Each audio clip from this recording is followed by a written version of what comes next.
Hey, yo, what up? It's your boy Von Doom. We here. Hey, Spider-Man. Let's talk about it. Yo, I went to go see Spider-Man. No Way Home. Fam, let me tell you something. Wonderful movie. I enjoyed it a lot. I loved it. 20 out of 10. Good movie. We're going to get in some spoiler territory. So if you haven't seen it yet, don't watch this video. But listen, I wanted to do a review on it. Fam, it was a really, really, really good movie. One of the better Marvel movies that I've seen. Real talk. I enjoy it. Don't get it twisted. I don't care how many Spider-Mans is in that bit. Listen, they can't top my man Thanos. I'm sorry.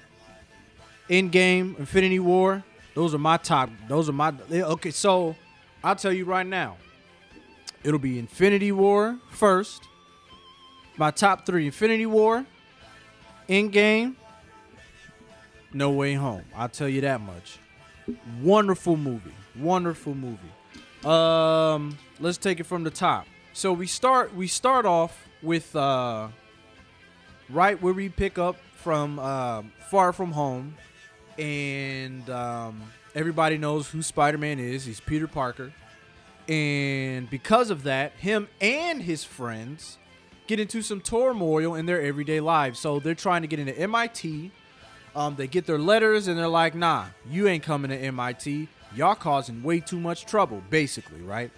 And so Peter Parker is like, yo, let me go to Doctor Strange and let me see if he could change some things, because now, because of who I am, it's getting my friends and my loved ones in trouble, and they don't deserve that. So he goes to Doctor Strange and he's like, yo, make everybody forget that I was Spider-Man so everything can go back to normal. Doctor Strange's like, all right, bet, cool, let's do it. Does a little spell, and then in the middle of the spell, Peter's like, yo, hold on. Is everybody gonna forget that I'm Spider-Man? He's like, yeah, nigga, that's the point. And then Peter's like, hold on, how about Aunt May? All right, fine.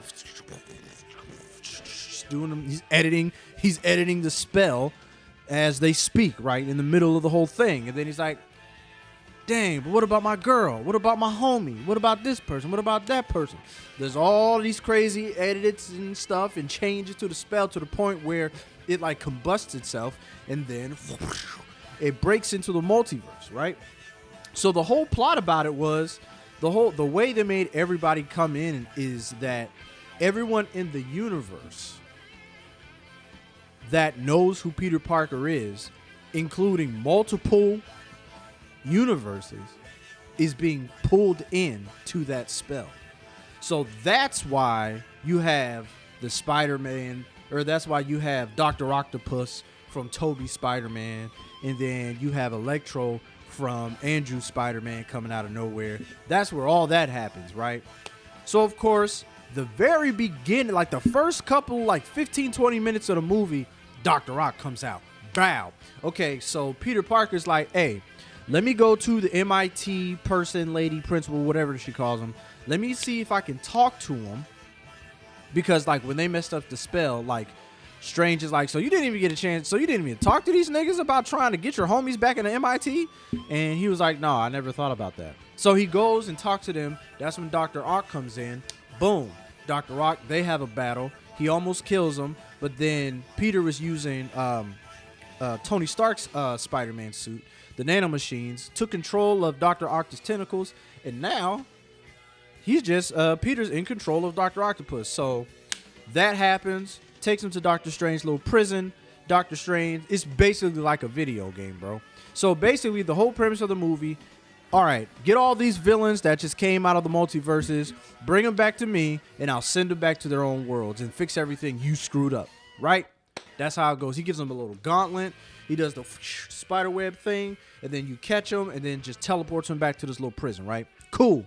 That's how we do it. We got Dr. Octopus. We get Electrode. We get the Sandman dude. I forget his name. I'm not familiar with him. I'm sorry. And you get the Green Goblin, right? So basically, they do all that stuff, right? Cool. And then after that, Peter gets a little bit, he feels empathy for the villains because they realize where they were at before they got pulled in to 626, World 626, right?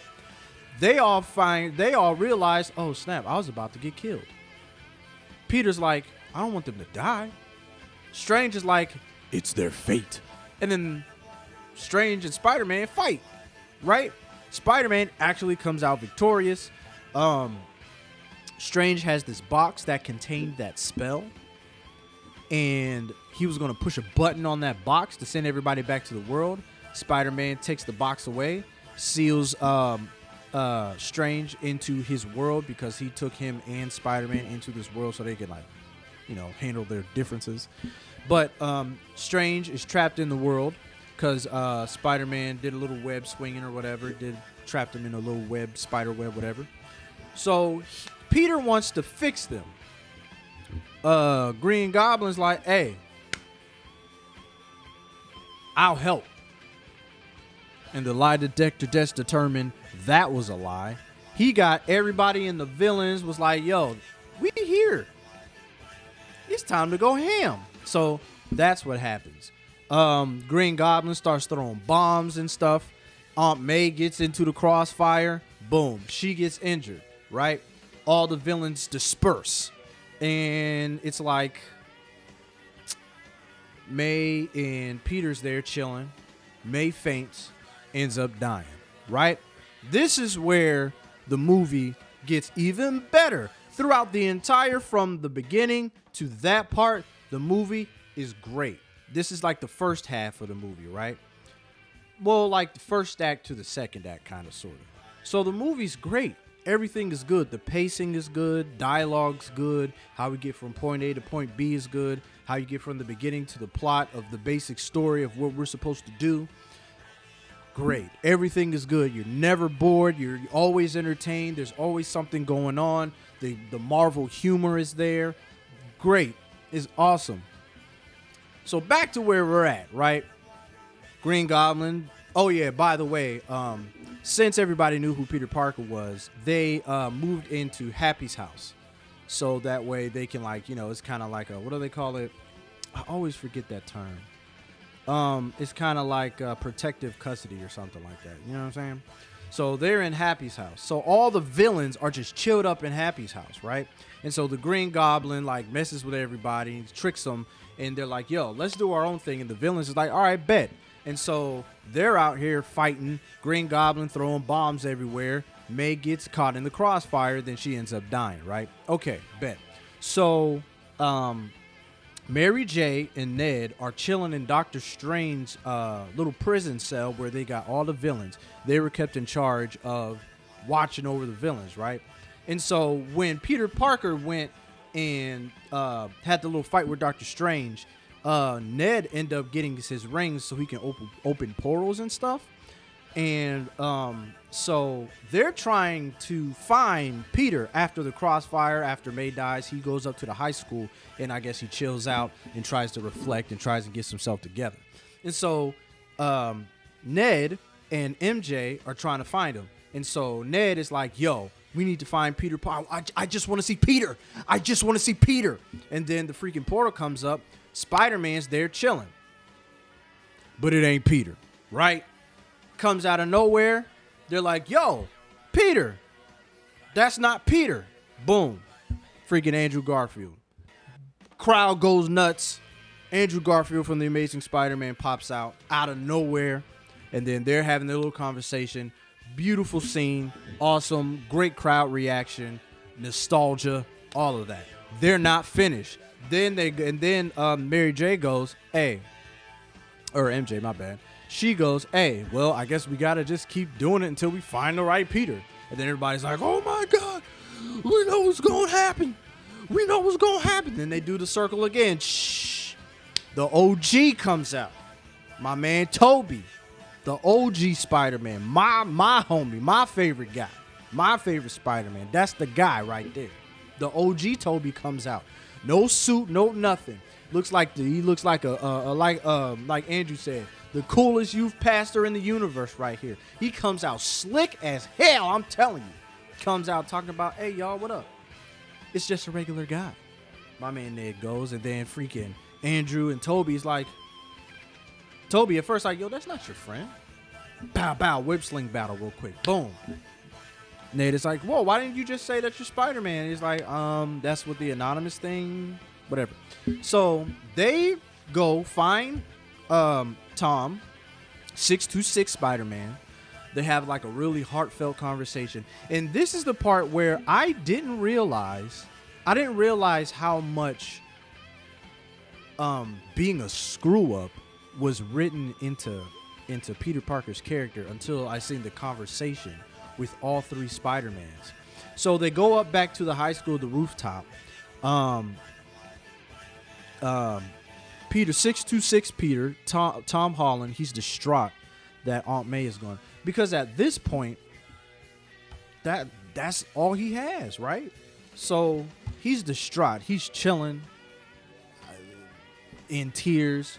MJ, Ned console him, and then they introduce him to Andrew and Toby Spider-Man, right? And so he's like, bro, just go back to your homes. None of your stuff is my problem. I'm done. Everything this is going on has messed up the people I love. May's dead. Y'all don't understand how I'm feeling right now. Which is kind of silly because you would think if you see two Spider-Mans from different universes that you would think that maybe similar things have happened to where they can sympathize with you because all y'all are Peter Parker, basically. So it was funny how he said that. I was like, are you sure? And so they go and have a conversations about the traumas that are in their lives and how Andrew's MJ died because of him, how Toby's Uncle Ben died because of him, because of how he just because of the promoter dude in the beginning of the first Spider-Man with Tobey Maguire when he was in like a little MMA thing, whatever, and then the promoter gypped him out of his money, and then he saw the dude rob him, and then he let him go, but the person he let go killed Uncle Ben that same night, right? And then you have Andrew, who went to save his MJ, shot him with the web, but the web was too late. Boom, bashed your head into the ground and died, right? So they all had their conversations about their losses and the distraught that was caused because of their own, I guess you can say, mistakes, and how they felt like they were all screw ups and stuff like that. Basically showing and empathizing. I wouldn't even say empathizing because they all had the same experiences. So Tom was like, well, damn, I got you. And the cool thing about it is, once you're watching this specific scene, just how they're all connecting with each other, you kind of see the three different stages of Spider-Man, right? Or I wouldn't even say Spider-Man, the three stages of Peter Parker. You have Tom Holland is the naive, the young Peter Parker that's still learning how to be a superhero and also learning how to be a man. And then you have Andrew Garfield's Spider-Man. He's kind of sort of like, he's grown up a little bit more, but he's more like reflective and I could say like more into like life has hit him, and he's experiencing the things of life, the pains of life, stuff like that. And then you got the OG Toby. He's seen it all. He's been through it all. So he's sort of like the OG where he can drop gems on both of them. You know what I'm saying? So it's really cool to see the three stages of Spider-Man. And it's a really dope scene. They're all together. They're all bonded with each other, vibing with each other. They're telling Tom Holland Spider-Man, bro, we know how you feel because we've been through the same stuff. Bro, I'm Peter Parker, man. I can't do nothing right. I'm just a screw-up, man. Everything that I've done or anything that I touch just goes wrong. You know what I'm saying? So they understand, and he sees that they understand. Like I said, I would think he would have understood because they're all Peter Parker. Okay, so after that, they go and try and cure the villains rather than, eliminate them. So they go on to this lab. There's really cool, dope, little funny humor scenes just about Peter Parker and this Peter, freaking Ned is like, yo, Peter. Then everybody's like, oh, what? Which one? You, whatever. There's this little joke where Ned is like going to Toby and he's like, so do you have a cool best friend? And he's like, yeah, bro. He died in my arms, bro. When he tried to kill me. Know what I mean? So that's a little humor because he was like, because Ned was probably like, oh, so I'm here. There's probably a bunch of cool guys, cool Neds out there in the universe. Now that bursted his bubble, right? So they go and try and find cures for all the guys, for all the villains. So they go up to the Empire, not the Empire, but the Statue of Liberty. They all meet up there. All the villains meet up there. And there's more bonding type of like scenes where you have Toby, Andrew, and Tom Holland, Spider-Man. They're vibing with each other, talking about like the web fluids, how Toby is organic web fluid that's coming from outside his body, and the other two have to create the web fluid. It was pretty cool. And then they were talking, and one little tidbit that I saw where they were talking about the villains that they fought, and then Andrew's like, bro, I just fought a freaking rhino robot thing, man. I'm lame. And then Toby's like, nah, hold on, bro. Don't say that. You're amazing, bro. Let's get that negativity out of here, bro. You are amazing. And then Andrew's like, man, I needed to hear that. I think that was kind of a fourth wall thing, talking about his Spider-Man franchise compared to the Marvel Spider-Man and then the Tobey Spider-Man, because like I think he only has one movie, right? And I think there must be some type of like, I think people wasn't really feeling the Andrew Garfield Spider-Man like they were the Tobey's and Tom Holland's. So that was kind of a cool thing. But so they go basically fight the villains. They end up curing the villains.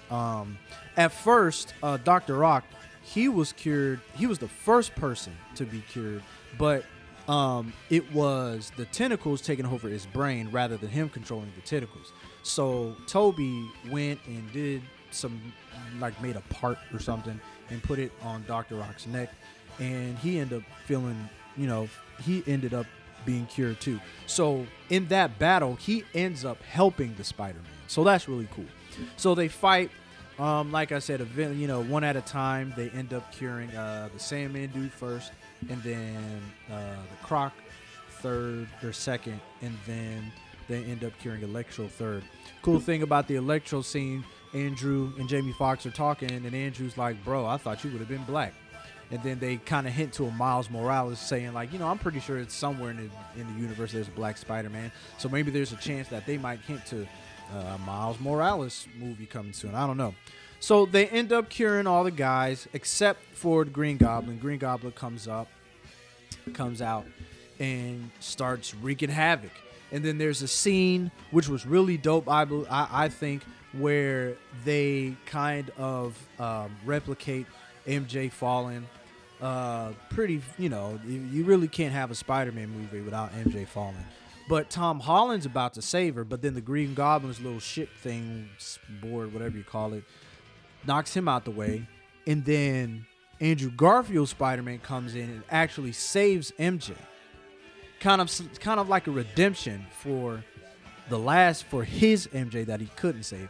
I thought that was really dope. I thought that was really respectful.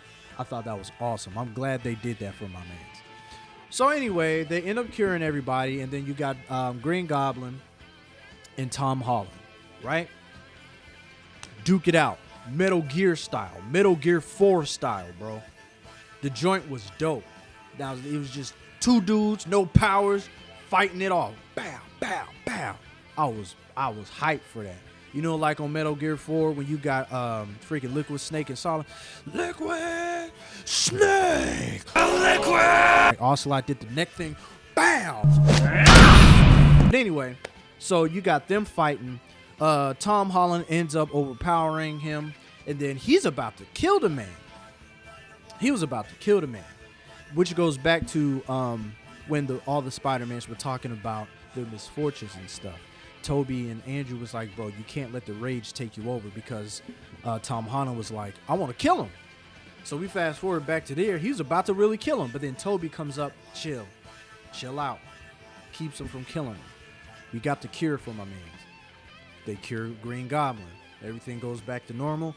Doctor Strange comes back. He comes back in the middle of the fight. And so he does the spell, And Tom Holland's like, bro, let's try this again, but just make sure everybody forgets who I am. Are you sure? Everyone that loves you, including Strange, was like, yo, we're going to forget you, man. And he's like, I'm cool with it. He goes to MJ and Ned, and he's like, hey, y'all going to forget who I am after this? It's for the best. They have this little cry and this kiss, so it's a beautiful, very somber scene. So Doctor Strange does the spell. Everybody forgets who he is. I think it's a couple weeks later. We got everybody forgets him. So Tom goes to the little diner where MJ works at. He said before they forgot who he was that he was going to make sure he finds everybody and then tells them exactly what happened. But when he goes to the diner and sees Ned and MJ, he's like, you know what? I think it's best that they just don't remember who I am, because I'm pretty sure they're going to live better lives that way. I mean, that's he didn't necessarily say that, but you get the picture of what happens, because I think he gets a drink from MJ, and then he starts, like, he has a whole note thing. He starts to tell her, but then he's like, nah, it's best that they don't know who I am. And in a way, since nobody knows who Spider-Man is, his loved ones don't know who Spider-Man is, Aunt May is gone. Even Happy doesn't know. I think nobody knows who Spider-Man is. Either the people in the MCU, like freaking Happy, what's my man's, what's Samuel L. Jackson's role? Nick Fury, Happy, Nick Fury. I don't think nobody knows. Strange doesn't know. Nobody knows who he is now.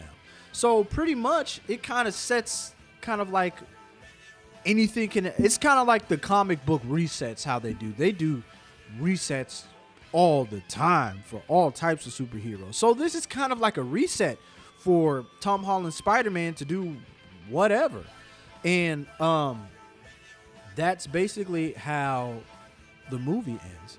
And you have the post-credit scene, or I think the mid-credit scene, where back in Venom 2, where Eddie Brock comes out.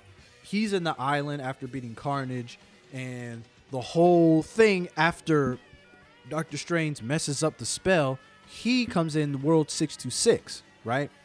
So at the end of the No Way Home movie, in the mid-credits, freaking Eddie Brock is just chilling, trying to get the gist of what the blip was, Thanos, all that to this guy. And then since Doctor Strange repaired the whole, like, all the universes and stuff, he goes back to his own universe. But a piece of Venom is stuck on that table. So there leaves an opportunity for Marvel to create their own 626 Venom. So obviously there's going to be more Spider-Man movies, but there's going to be some type of reboots or something. Since since nobody knows who Spider-Man is, that's basically gives him a chance to start over. So the movie was amazing. It was a love letter to the Spider-Man franchise.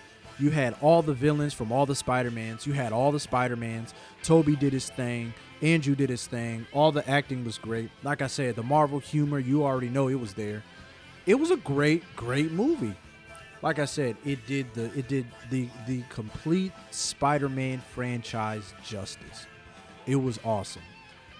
The way it ended was really bittersweet. I don't think you could call it like a happy ending, but it was an ending that was needed. You know what I mean? Like, I think it was cool. I don't necessarily care for happy endings like that much, because like I want to see something like more realistic.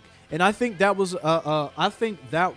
a realistic ending for the Spider-Man franchise, especially for that specific Spider-Man franchise, for Tom Holland and everybody forgetting Spider-Man, because now there's more opportunities for him to do new things and for different type of like multiverse things to happen.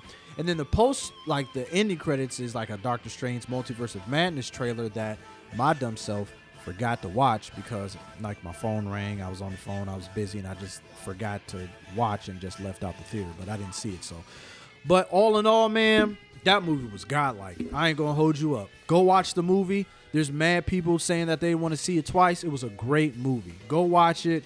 Go watch it more than once. It's already like 200 something million this first week in the box office, bro. It's great.